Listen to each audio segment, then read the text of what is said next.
Leszünk tányérokat. Üdvözlök mindenkit a második részben.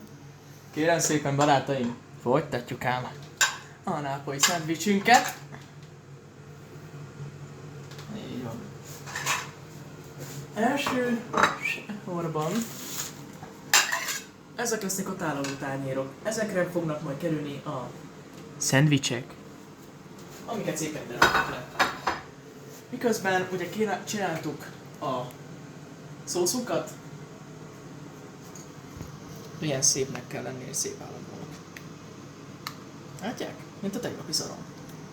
Körülbelül hasonló állagúnak kell lenniük, de nyilván ízben csak enyhén egyezzen meg vele.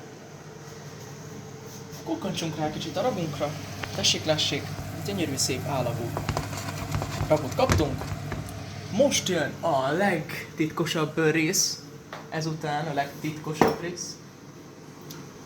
Nem más. Sajt. Kérem szépen, uraim és hölgyeim, reszeljünk sajtot. Reszeljünk sajtot. Kis lukkóan. Mert lusták vagyunk. Szépen lassan reszeljük le. Ementálit azt nem látják, lyukas? Mentálisan gyönyörűen lereszelve.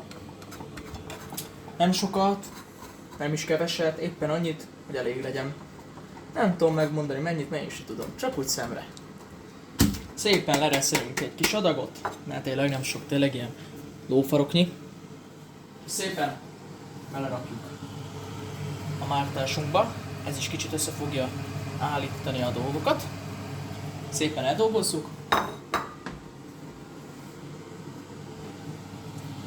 Egy kis keverést, kavarást megérdemel a dolog. Látják? Már is nem néz ki olyan soknak még. Ez pont kétszer nyára pont elég lesz. Még egy kicsit keverünk rajta, kavarunk rajta. Így. És szószunkat a fekete tálba kiöntjük. Kicsit hűljön le.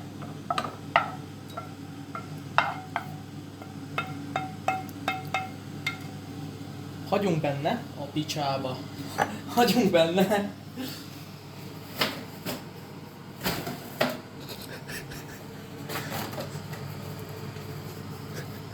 Hagyunk benne.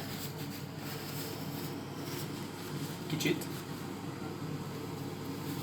Kicsit. Egy kicsit hagyunk benne. Hát most jön a kenyér. A kenyér, barátaim! Megy bele pirulni. Szépen, elegantusan. Berakjuk pirítani, kicsit följebb vihetjük a hőfokot. Mert holnapra se leszünk így kész. Ugyanúgy kicsit lefekvünk. És hagyjuk ratyogni. Addig elmondok magunknak egy József Attila verset. A levegőt. József Attila. Ki tudja? Én nem. Ez van. Most érettségizek. Ahelyett, hogy tételeket tanulnánk. Főzök. De ez még mindig nem a József Attila verseny úgy tudom. Ez van. Sajnos. De minden esetre kurva finom lesz, barátaim. Érettségizni le fogok.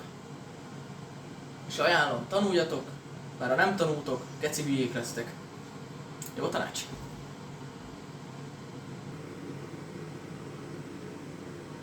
Beütjük a kenyeret.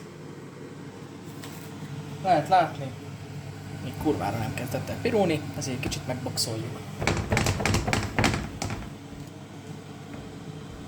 Tartsuk kicsit lejjebb, hogy összelaposodjon, a levegőt kiengedjük belőle, és tartsuk.